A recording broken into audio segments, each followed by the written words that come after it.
Hello viewers, welcome to another tutorial session. During this session, I'm going to be showing you how to configure NAT on Fortigate Firewall. Implementing NAT in Fortigate Firewall can be done in two different ways. The first one is Firewall Policy NAT and the second one Central NAT. So if you are configuring your NAT using Firewall Policy NAT, that means for every policies that need NAT, you configure the NAT in that policy. The NAT is going to be inherent in that policy. So if you have 10 policies that's going to need NAT translation, that means each of those 10 policies, we have their NAT configured in them. And the other flavor is Central NAT, where you have a separate place where you configure your NAT, a separate central NAT table, another section where you configure your NAT. In that case, you can configure a single NAT and it can affect a single NAT. It can work for more than one policies. It can be applied to more than one policies because that's central NAT. But for firewall policy NAT, each policy that needs NAT will have its own NAT. That's what it was. So for a kind of small scale deployment, firewall policy NAT may be awesome, but for a kind of for a large scale deployment or a complex deployment or a deployment, an environment whereby they need so many, they need huge number of NATs, whereby they also have need for some complex NATs. In that case, central NAT is the way to go. So during this video, I'm going to be showing you how to configure firewall policy NAT. Either I want to configure source NAT or destination NAT, dynamic or path. We are going to do it using the firewall policy method. So for us to do that, we are going to go to our policy because we want to configure firewall policy NAT. So we are building the NAT in the policy. And don't forget, this is the topology we have been working with, and that's what we are still going to be working with.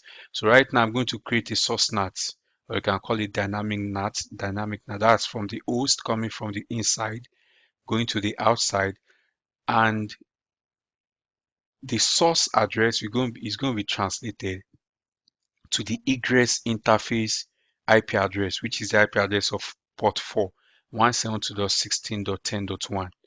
So I'm going to use this policy in-out, policy that serves the inside subnet going to the outside world. And what I'll do is I'm going to enable NAT. That's all I need to do. And for IP pool configuration, I'm going to use outgoing interface address. We also have the option of using an IP pool. I'm going to show you that later. But here we are going to use outgoing interface address. And I'm just going to click OK. That's it. My NAT has been enabled on my policy.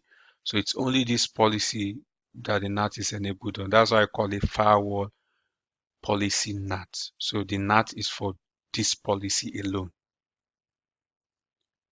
So I'll go to my host. This is my host. My host is having an IP address that I got from the DHCP server, which is the inside interface of the Fortigate firewall. I have the IP address of 10.10.10.200 and my gateway is 10.10.10.1, which is the IP address of the inside interface. So I'm going to ping 2.2.2.2, continuous ping, and 2.2.2.2 is a loopback. That's loopback 1 on the outside router. So you can see I'm pinging now, my ping, I'm getting my echo reply. So I'll go to FortiView to check my log. I'm going to click on all sessions, and you can see this source address. This is the source object, the device, destination object. Application is ICMP. You can see number of byte, destination port, source port. So I'm going to add source NAT address. I think that's what I need for now. Go click apply.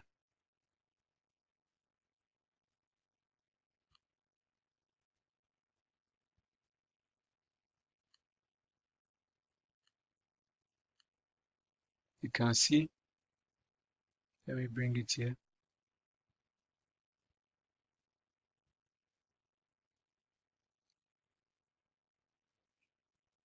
You look at my session deals. This is the source IP 10.200. This is the source NAT address. That means this IP has been NATed to the IP address of the egress interface. That's it. So it's very simple if you are configuring firewall policy NAT, and that's it. Now we are going to look at another option of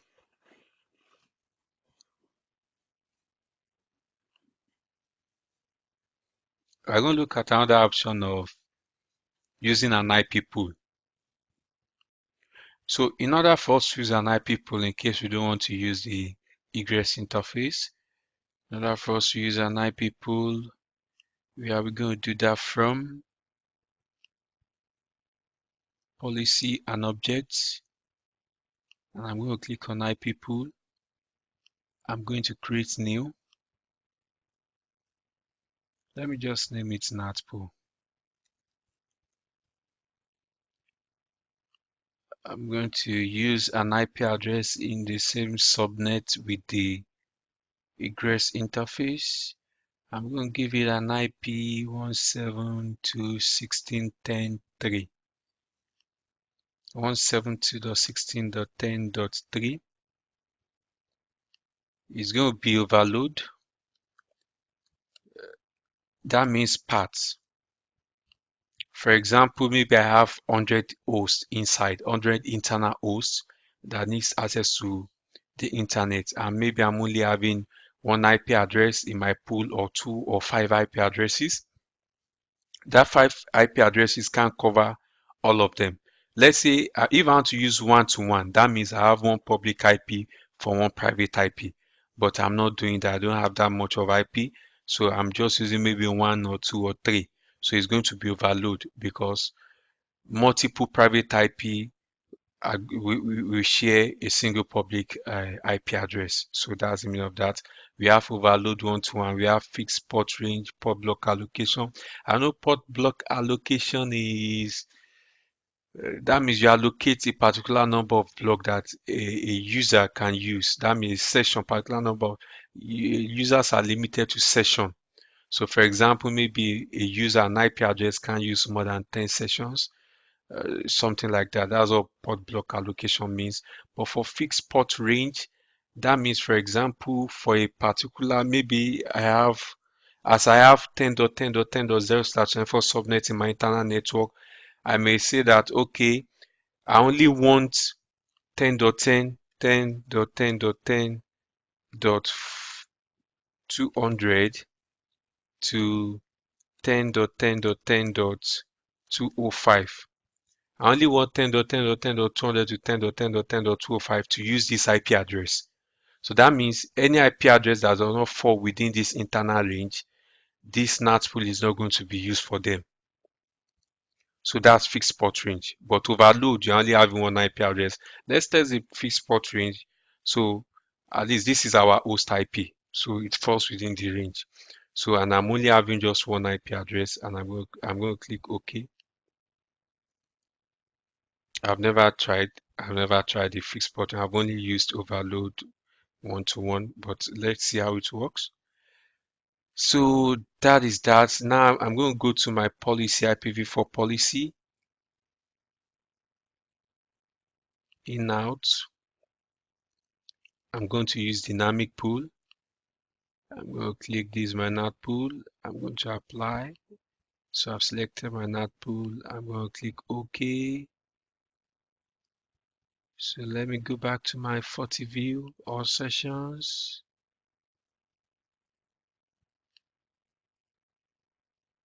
Oh, nice. It has started responding.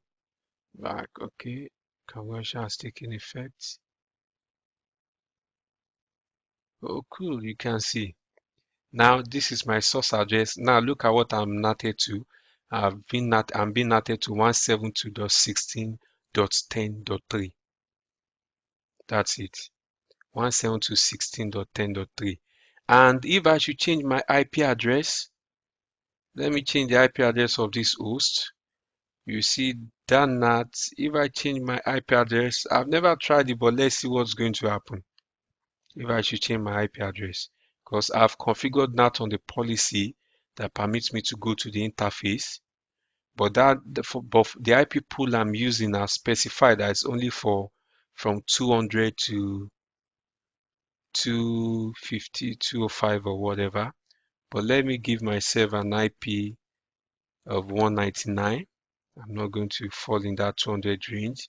And let's see what will happen. I've never tried this before. But let's see. There's no harm in trying. I'm going to click OK. OK.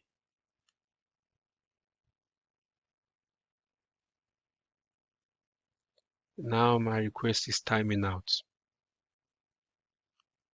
Let's see, do you have anything here? No, let's go to log and report forward traffic.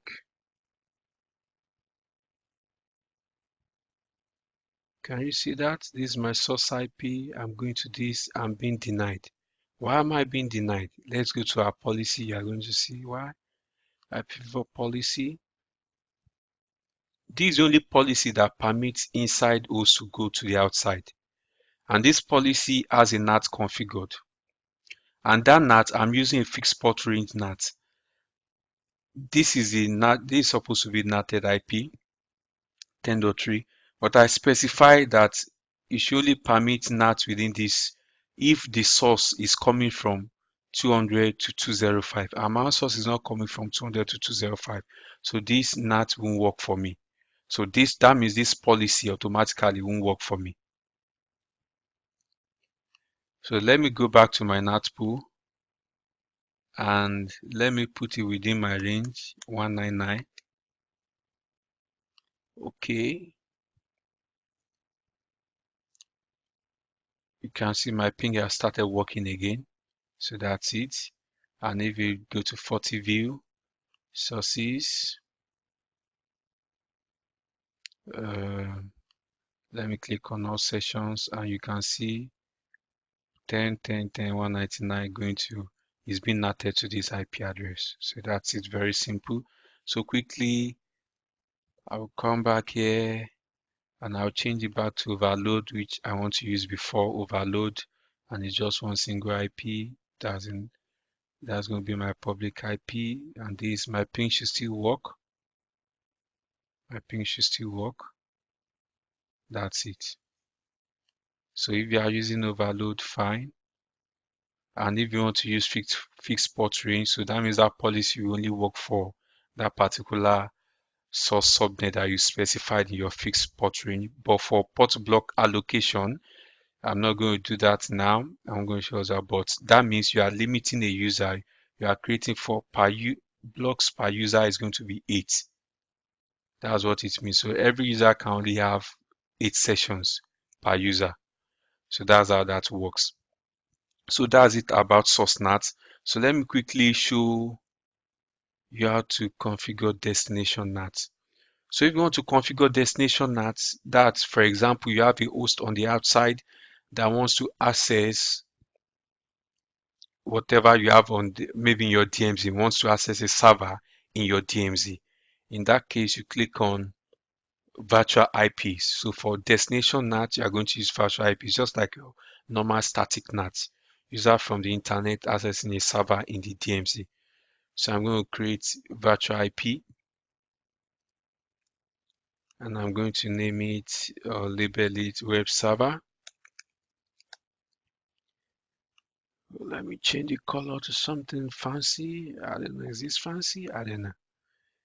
Interface, let me leave it at any. External IP address is going to be, what should the external IP address be?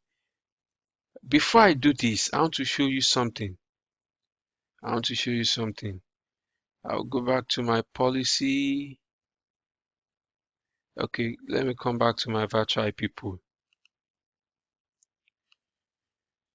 I'm going to use 7777. 7777. I want to use 7777 in my IP pool. Basically, what I want to use an IP that does not exist in the subnet of my egress interface. I'm going to show you that. Okay, fine. So this is it. Use this NAT pool. If you see this my egress interface, so normally I'm supposed to use an IP in this subnet, but I'm using an IP that is not in this subnet. Although the firewall we proxy app for it. So, but on one condition, the only condition you need to fulfill in this case, although it's not a feasible scenario that can happen, you won't need that. I have not seen any case where you need that, but it's just something that is possible and that I wish to show you. In that case, if you want to do that, this outside host must have the route to the IP you are using for your NAT. This outside host must have the route to it. So if this outside host has the route to that 7.7.7.7, it's fine, it's going to work. But if it doesn't have the route to it, it's not going to work. So now let me click OK. Let's see if I can still ping. My ping is still working. Let's go to FortiView and let's see our session. And you can see I'm being netted to 7.7.7.7. That's it. It's going to work. The only condition I need to fulfill is this guy must know how to reach 7.7.7.7. It's working because I have a default route pointing to this interface. That anything you don't know, just push it back here. That's why it's working. I just want to show you that it's possible. It's not something that you need to do or to configure. I've not seen a situation where you need to do that. So that is that. I just want to show you. So I'll go back to my policy object virtual IP. Now I want to configure the destination NAT, that's static NAT, virtual IP. We'll name it web server. So on the outside, that's external IP address range 172.16.10. I'm going to use .4. And the mapped IP address range is going to be 1.1.1.1. So this 172.16.10.4 is just like a public IP. Because I'm in the lab, that's why I'm using private IP. Ordinarily, it's going to be a public IP. My egress interface also will be carrying public IP address. So let's bear with me for that. So this is just like our public IP. So when users are coming from the outside, they try and hit this is the IP address they will put in their web browser or whatever, or maybe that's SSH or whatever, and it's going to be NATed by the firewall to 1.1.1.1, and that will take them to the web server. That's it. So I'm going to click on OK. That's that, and I'm going to go to my IPv4. I've created my virtual IP. I'm going to go to my IPv4 policy. I'm going to create a new policy that's going to be from outside to DMZ. An incoming interface is going to be port 4. That's my outside interface. Outgoing interface is going to be DMZ. That's where my web server is located. And the source is going to be HAL. Because the connection is coming from outside, you don't know what public IP is going to be. But if you know, you can specify. But for my case, I don't know, so it's going to be HAL. But the destination now is going to be my virtual IP pool. This is my virtual IP. You can see virtual IP stroke server, virtual server. So this is my virtual IP pool.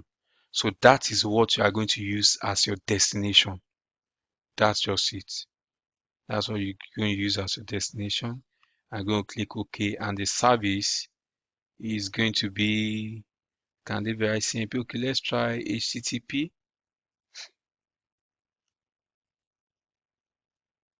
And I'm going to click OK.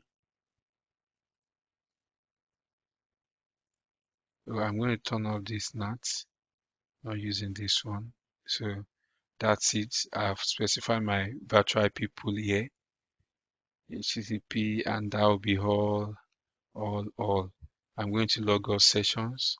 and I'm going to click on OK. Policy is enabled. That's it. And now let me go to my DMC server. I'm in DMZ router. Let me see IPHTTP server. Configure IPHTTP server so you can respond to HTTP requests. So I think that should do it. So from the outside, now I'm going to telnet to 1.1.1.1.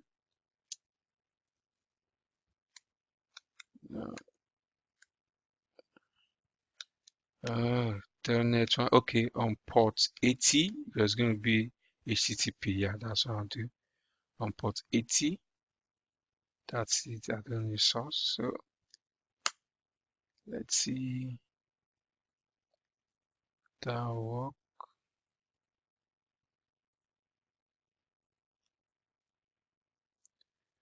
I'll go to fire.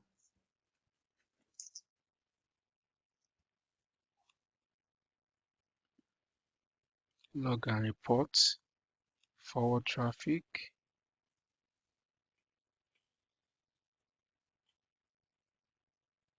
Is this a traffic?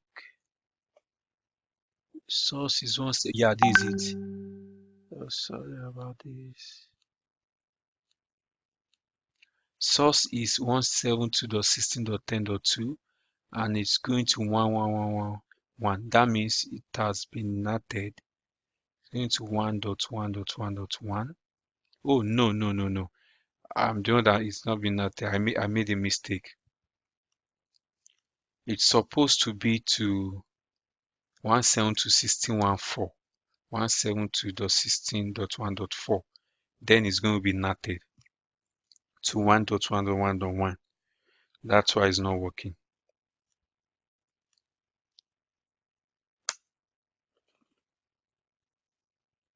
Because that's what I have in my virtual IP pool. Let me refresh. It's been denied. Why? Let me check my virtual IP pool. Virtual IP 172.16.10.4. Yes. Oh, I'm using 1.4. Supposed to be 10.4. Sorry, my bad.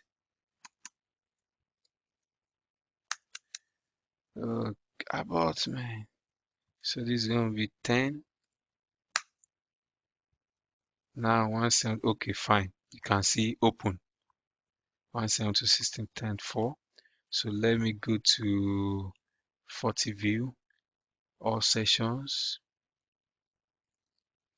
And here we are. 172.16.10.2. We are not running source NAT. Yes, fine. All that's the source object. This is a device. It's coming from the internet. You know. Destination is 172.16.10.4. Destination of the web server on port 80. You see web server, and the mapped address is this. But let me see. Let me scroll. Destination ports. You can see this is the source for destination ports. You should be able to see destination NAT. Let me look at that. Do we have destination NAT option here? I think I used to see, okay, not this particular version. There used to be destination NAT. I've seen that option before, but not in this version of Fortigate. So I don't know why I'm not seeing it here. Whereby you have destination NAT, so it shows you that, but never have to, so that's fine.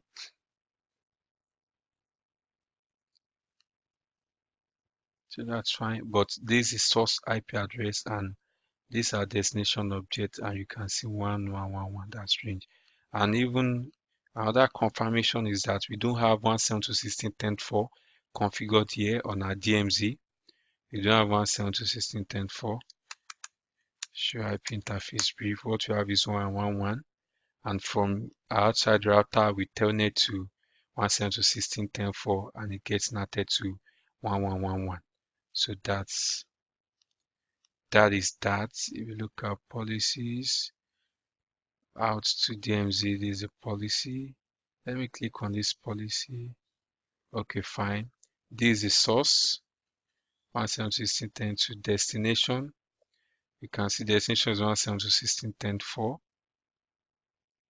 but it got NATed to 1111. Not showing you all the rest. Okay, fine. So that's the source destination. So that's fine. So that's all. Yeah, so that's going to be all for firewall. Okay, there's one more thing I want to demonstrate on the destination NAT. I'll go back to my web server. I'm going to do port forwarding. Optional filter, I'm not going to do that. If you want to specify source address, you want to specify service, you want to specify source address, but I'm not going to do that. These two, so I'm going to switch that off. But I want to map.